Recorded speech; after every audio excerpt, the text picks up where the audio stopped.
اور ایک سپیرے کو بلوا کر بہو کے کمرے میں ایک زہریلا سانپ چھڑوا دیا اور کمرے کا دروازہ باہر کی جانب سے بند کر دیا اور پھر اپنی بہو کی چیخیں سننے کا انتظار کرنے لگی۔ کافی دیر کے بعد میری بہو کی چیخیں باہر تک سنائی دیں۔ میں نے جلدی سے اپنے بیٹے کو بھی فون کر دیا کیونکہ میں اپنے مقصد میں کامیاب ہو چکی تھی۔ پھر میں اپنے کمرے میں چلی گئی۔ تھوڑی ہی دیر کے بعد میرا بیٹا بھاگتا ہوا میرے پاس آیا اور کہنے لگا کہ امی، میری بیوی کو زہریلے سانپ نے ڈس لیا ہے اور وہ اس وقت بہت بری حالت میں ہے، میں اسے ہسپتال لے کر جا رہا ہوں۔ یہ سن کر میں نے بیٹے کو جھوٹی تسلی دی اور پھر بیٹھ کر بہو کی موت کی خبر کا انتظار کرنے لگی۔ رات کے کوئی 1 بجے کا وقت ہوگا جب میرے بیٹے نے ہسپتال سے فون کیا اور کہا کہ امی، میری بیوی کا انتقال ہو گیا ہے، بہت ہی خطرناک اور زہریلے سانپ نے اسے کاٹا تھا اور میں وقت پر اسے ہسپتال نہیں لا سکا تھا اور زہر سارے جسم میں بھر گیا تھا۔ یہ خبر سن کر میں خوشی سے پھولے نہیں سما رہی تھی۔ یہی تو میں چاہتی تھی کہ میری بہو مر جائے اور الزام بھی مجھ پر نہ آئے۔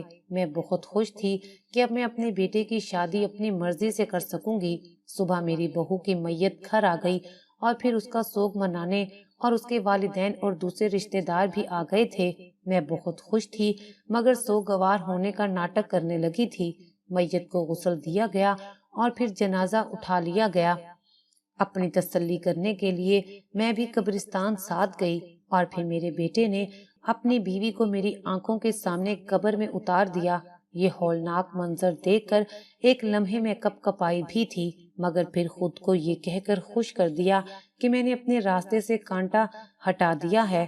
میری بہو کے انتقال کے بعد میں بہت خوش تھی اور اب اپنے بیٹے کی دوسری شادی کرنا چاہتی تھی۔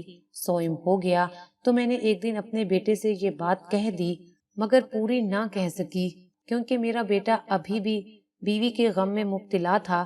چنانچہ میں نے کچھ دن اور رکنے کا فیصلہ کر لیا۔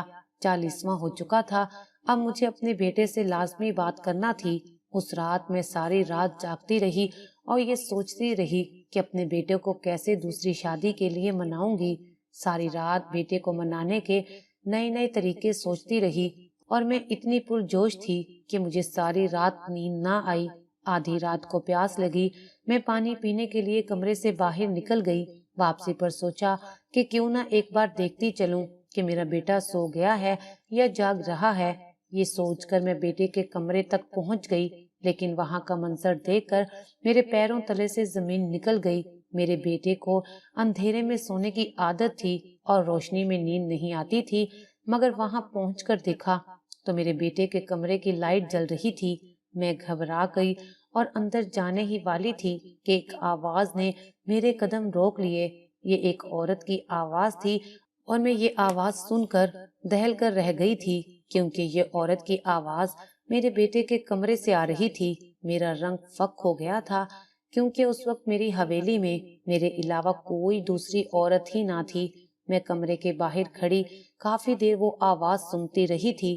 مجھے کسی بھی بات کی سمجھ تو نہ آئی لیکن میرا بیٹا عورت سے بات چیت میں مصروف تھا۔ پھر کچھ دیر کے بعد میں وہاں سے اپنے کمرے تک بھاگ گئی۔ واپس آ کر میں کافی حیران ہو گئی تھی کہ وہ عورت کون ہے اور کہیں میرے بیٹے نے دوبارہ کوئی لڑکی تو پسند نہیں کر لی۔ میں اپنے بیٹے کی شادی اپنی مرضی سے کرنا چاہتی تھی اور اسی لیے مجھے غصہ اور پریشانی دونوں ہو رہے تھے۔ یہی سوچتے ہوئے کب مجھے نیند آ گئی پتہ ہی نہ چلا۔ صبح میں نے ناشتے کی میز پر بیٹے سے دوسری شادی کی بات کرنے کی کوشش کی لیکن میرا بیٹا میری بات کو مکمل طور پر نظر انداز کیے جا رہا تھا، جیسے اسے میری بات کا بالکل بھی کوئی فرق نہ پڑتا ہو۔ مجھے غصہ آ رہا تھا اور رات والی عورت کی آواز سے میں پہلے ہی پریشان تھی۔ میں یہ بھی سوچ رہی تھی کہ ہو سکتا ہے مجھے کوئی غلط فہمی ہوئی ہو۔ میں نے آج رات پھر سے بیٹے کے کمرے میں جانے کا فیصلہ کیا۔ میں جاننا چاہتی تھی کہ اس عورت کی حقیقت کیا ہے۔ سارا دن بھی اسی متعلق سوچتی رہی کہ کہیں دوبارہ میرے بیٹے کو کسی مزیرے کی بیٹی تو پسند نہیں آ گئی۔ میں اس وقت کو یاد کرنے لگی جب شادی سے پہلے میرا بیٹا چھپ چھپ کر مزیرے کی بیٹی سے ملاقات کرتا تھا۔ میں نے کئی بار ان دونوں کو ساتھ میں چھت پر دیکھا تھا لیکن مجھے اندازہ نہیں تھا کہ بات اتنی بگڑ جائے گی۔ کہ میرا بیٹا اس مزیرے کی بیٹی سے شادی کر لے گا۔ اس وقت میں نے بیٹے کو بہت ڈھیل دی تھی، لیکن اس بار میں ایسا کچھ نہیں کرنے والی تھی۔ میں کسی بھی ایری غیری لڑکی سے اپنے بیٹے کی شادی نہیں ہونے دے سکتی تھی، اسی لیے میں نے دوبارہ اپنے بیٹے کے کمرے کے باہر چکر لگانے کا فیصلہ کر لیا۔ رات کو جب مجھے اندازہ ہو گیا کہ آدھی رات گزر چکی ہے، میں اپنے بستر سے اٹھی اور باورچی خانے میں پانی پینے کا سوچ کر کمرے سے نکل گئی۔ باورچی خانے سے ہو کر جب میں واپس آ رہی تھی تو میں بیٹے کے کمرے کی جانب چلی گئی۔ وہاں کا منظر دیکھ کر ایک بار پھر میرے رونگٹے کھڑے ہو گئے، کیونکہ آج بھی میرے بیٹے کے کمرے کی لائٹ جل رہی تھی۔ نہ صرف لائٹ جل رہی تھی بلکہ اندر سے کسی عورت کے چیخنے کی آواز بھی آ رہی تھی۔ میں دیوار سے کان لگا کر آواز سننے لگی، مگر آواز تھوڑی کم تھی۔ ٹھیک سے اندازہ نہیں ہو رہا تھا کہ اندر موجود عورت کیوں چیخ رہی ہے۔ پھر میرے ذہن میں خیال آیا، میں نے سوچا کہ کیوں نہ کھڑکی سے اندر جھانک کر دیکھ لوں۔ یہی سوچ کر میں کھڑکی کی طرف بڑھ گئی، مگر میں نے خود کو کالی چادر سے چھپا لیا تھا تاکہ کوئی مجھے پہچان نہ سکے۔ میں آہستگی سے کھڑکی تک پہنچی۔ کھڑکی کا تختہ کھول کر میں نے اندر دیکھنے کی کوشش کی، لیکن اندر کا منظر دیکھ کر میرے قدموں تلے سے زمین نکل گئی تھی۔ کمرے میں واقعی ایک عورت موجود تھی جو میرے بیٹے سے باتیں کر رہی تھی۔ اس لڑکی کی پیٹھ میری جانب تھی، اس لیے میں اس کا چہرہ نہ دیکھ سکی، اور اب چونکہ میں زیادہ دیر سے وہ آواز سن رہی تھی، مجھے وہ آواز تھوڑی جانی پہچانی سی لگنے لگی تھی۔ میں سوچنے لگی کہ آخر یہ آواز کس کی ہے، اور یہ آواز میں نے پہلے سنی ہوئی تھی۔ میں دماغ پر زور ڈال کر یہ جاننے کی کوشش کرنے لگی کہ یہ آواز آخر کس کی ہے۔ ایسا اگلے 3-4 روز تک چلتا رہا۔ میں روز اپنے بیٹے کے کمرے تک آتی اور یہ جاننے کی کوشش کرتی کہ وہ آواز والی عورت کون ہے، مگر ناکام واپس آ جاتی۔ مجھے لگتا کہ شاید یہ گاؤں کی ہی کسی لڑکی کی آواز ہے۔ ایک رات میں نے دیکھا کہ میرے بیٹے کے کمرے سے وہ اور ایک عورت نکلے تھے۔ لڑکی نے نقاب کیا ہوا تھا۔ وہ دونوں کمرے سے نکل کر چھت پر چلے گئے تھے۔ اب تو میری پریشانی مزید بڑھ گئی تھی۔ اگلے دن میں نے بیٹے سے کہا کہ اب تمہیں دوسری شادی کر لینی چاہیے۔ وہ کہنے لگا، ہاں ماں، میں بھی یہی سوچ رہا ہوں کہ اب دوسری شادی کر لوں، لیکن میں اب کی بار بھی اپنی پسند کی لڑکی سے شادی کروں گا، بلکہ میں نے تو ایک لڑکی پسند کر بھی لی ہے۔ بیٹے کی بات سن کر میں پریشان ہو گئی اور سوچنے لگی، وہ یقیناً اسی لڑکی کی بات کر رہا ہوگا جو اس کے کمرے میں آ جاتی ہے۔ میرا بیٹا اس دن جلدی میں تھا، بات مکمل ہوئے بغیر ہی چلا گیا، جبکہ میں اس سے یہی پوچھنا چاہ رہی تھی، رات کو تمہارے ساتھ کمرے میں کون سی لڑکی ہوتی ہے، مگر میں ہمت نہ کر پاتی۔ ایک دن میں اپنے بیٹے کے کمرے میں گئی تو وہاں کسی لڑکی کے کپڑے دیکھے، یعنی روز رات کو کوئی لڑکی یہاں آتی تھی۔ کئی دن میں جاگ کر پہرا دیتی رہی، مگر مجھے نیند آ جاتی تھی، اسی لیے میں اس لڑکی کو آتے دیکھ نہ سکتی تھی۔ مجھے ڈر لگتا تھا کہ کہیں میرے بیٹے نے دوسری شادی کر ہی نہ لی ہو۔ ایک دن میرے ذہن میں ایک منصوبہ آیا۔ میں نے خود اپنے بیٹے کے کمرے میں جا کر دیکھنے کا فیصلہ کر لیا کہ وہاں میرے بیٹے کے ساتھ موجود عورت کون ہے۔ میرا بیٹا سارا دن زمینوں پر ہوتا تھا اور شام ہوتے ہی گھر آ جاتا تھا۔ میں شام ہونے سے پہلے ہی اپنے بیٹے کے کمرے میں چلی گئی اور اندر جا کر ایک الماری کے پیچھے چھپ گئی۔ میں الماری میں چھپی اور پردہ آگے کر لیا اور اپنے بیٹے کا انتظار کرنے لگی۔ رات ہوئی تو میرا بیٹا کمرے میں آ گیا اور پھر ادھر ادھر ٹہلنے لگا۔ میں پردے کے پیچھے چھپی اس کی ہر حرکت کا جائزہ لے رہی تھی۔ تھوڑی دیر ٹہلنے کے بعد میرے بیٹے نے فرش سے قالین ہٹا دیا۔ یہ سب دیکھ کر مجھے عجیب سا احساس ہو رہا تھا کہ میرا بیٹا ایسا آخر کیوں کر رہا ہے، لیکن جب اس نے قالین فرش سے ہٹایا تو فرش کو دیکھ کر میں کانپ سی گئی تھی۔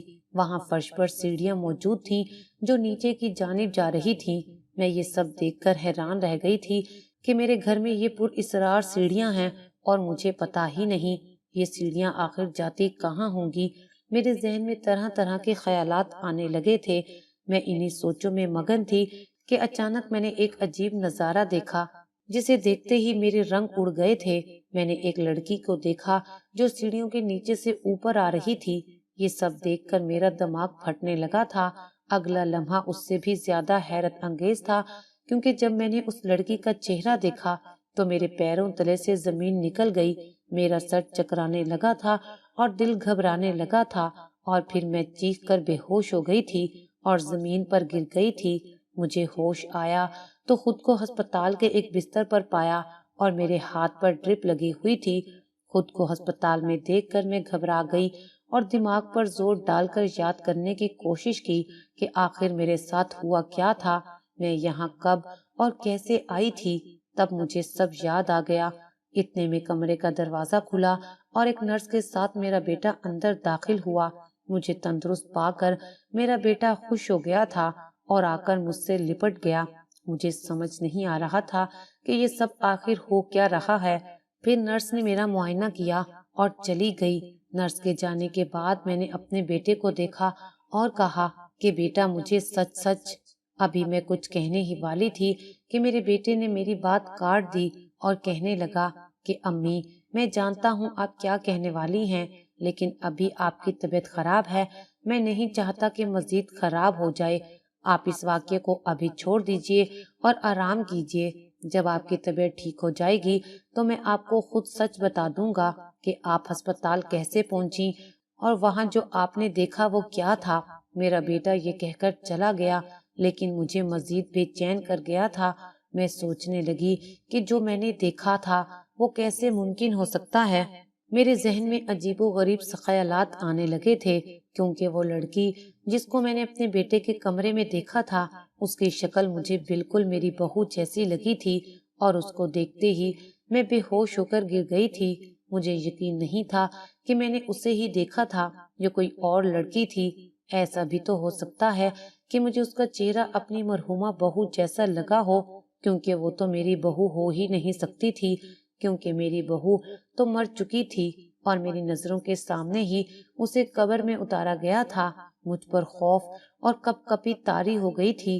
2 دن کے بعد مجھے ہسپتال سے چھٹی ہوئی تھی اور میرا بیٹا مجھے گھر لے آیا تھا۔ گھر آتے ہی میں نے سب سے پہلے اپنے بیٹے سے وہی سوال کیا تھا، مگر میری بات پوری ہونے سے پہلے ہی میرا بیٹا بولا کہ امی، آپ کو سچ جاننا ہے تو ٹھیک ہے۔ پھر میرا بیٹا باہر گیا اور تھوڑی دیر کے بعد کمرے میں واپس آ گیا۔ جب وہ واپس آیا تو اس کے ساتھ ایک لڑکی تھی جو کوئی اور نہیں بلکہ میری بہو تھی۔ اسے دیکھ کر میں ایک دم سے دہل سی گئی تھی۔ میں فوراً اٹھ کھڑی ہوئی۔ خوف میری آنکھوں میں واضح تھا، میرے جسم پر کپ کپی طاری ہو گئی تھی۔ مجھے اتنا خوف زدہ دیکھ کر میرے بیٹے نے مجھے کندھوں سے سہارا دیا اور سنبھالا اور بٹھایا۔ پھر مجھ سے مخاطب ہو کر کہنے لگا، امی، میں جانتا ہوں کہ آپ نے میری بیوی فرزانہ کی جان لینے کی کوشش کی تھی، مگر وہ مری نہیں تھی۔ یہ سب سن کر میں حیرت زدہ ہو گئی تھی۔ پھر میری بہو اور بیٹے نے مل کر مجھے ساری داستان سنائی۔ میری بہو نے بتایا کہ جس دن میری سہیلی گھر آئی تھی اور مجھے زہریلے سانپ کے ذریعے مارنے کا منصوبہ بتا رہی تھی، میری بہو نے وہ سارا منصوبہ سن لیا تھا اور میرے بیٹے کو بتا دیا تھا۔ جیسے ہی وہ سپیرا کمرے میں وہ زہریلا سانپ چھوڑ کر گیا تھا، کمرے میں ایک اور چھپے ہوئے سپیرے نے اسے پکڑ لیا تھا۔ وہ سپیرا میری بہو نے جلدی سے بلوا کر کمرے میں چھپا دیا تھا اور پھر خود نہانے کا بہانہ کر کے واش روم میں چھپ گئی تھی۔ پھر میرے بیٹے نے آ کر اپنی بیوی کی طبیعت کی خرابی کا بہانہ کیا تھا اور اسے ہسپتال لے گیا تھا، اور وہاں مردہ خانے سے کسی کی لاش کو گھر لے آیا تھا، اور جسے ہم نے دفن کیا تھا وہ میری بہو نہیں بلکہ مردہ خانہ سے حاصل کی گئی ایک لاش تھی۔ میرے بیٹے نے بتایا کہ میں نے ایسا اس لیے کیا کیونکہ آپ دوبارہ بھی اس کی جان لے سکتی تھیں۔ آپ کی بہو بہت اچھی ہے، وہ چھوٹے خاندان سے ضرور ہے مگر چھوٹی سوچ کی حامل نہیں ہے۔ وہ چاہتی تو آپ کو جیل بھی کروا سکتی تھی، مگر اس نے مجھے سمجھایا اور کہا کہ ہم نے اسی گھر میں رہنا ہے، کیوں نہ میں نیچے بنے ہوئے تہہ خانے میں رہ لوں۔ یہ تہہ خانہ بابا نے اس حویلی کو بناتے وقت بنوایا تھا۔ اکثر بڑے لوگ ایسے ہی تہہ خانے اپنی حویلیوں میں بنواتے ہیں۔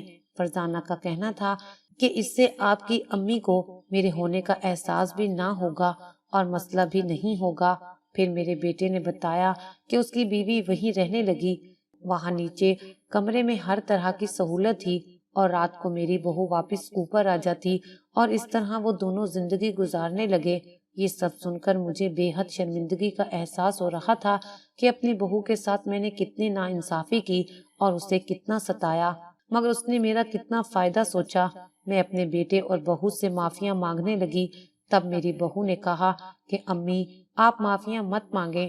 پھر انہوں نے مجھے معاف کر دیا اور اس کے بعد ہم تینوں اکٹھے اسی حویلی میں رہنے لگے۔ مجھے اپنے گناہ کا احساس ہو گیا تھا اور گناہ کا احساس ہونا ہی سب سے اچھی چیز ہے۔ میں نے آخر کار مزیرے کی بیٹی کو بہو کے طور پر تسلیم کر ہی لیا تھا۔ پھر میں نے گاؤں میں ایک بہت بڑی دعوت کا اہتمام کیا اور گاؤں کے سبھی لوگوں کو اس دعوت پر بلایا، اور اس دعوت میں نے اپنی بہو کا کھلم کھلا اعلان کیا۔ لوگوں نے آواز اٹھائی تھی کہ آپ کی بہو تو مر گئی تھی، مگر میں نے لوگوں کو بتایا کہ وہ میری سازش تھی۔ میں نے اس دن سب لوگوں کے سامنے اپنی ساری زمینوں کا مالک اپنی بہو کو بنا دیا تھا، اور میری چاند سی بہو نے اولاد کی خوشخبری سنا کر ہماری زندگی خوشیوں سے بھر دی تھی۔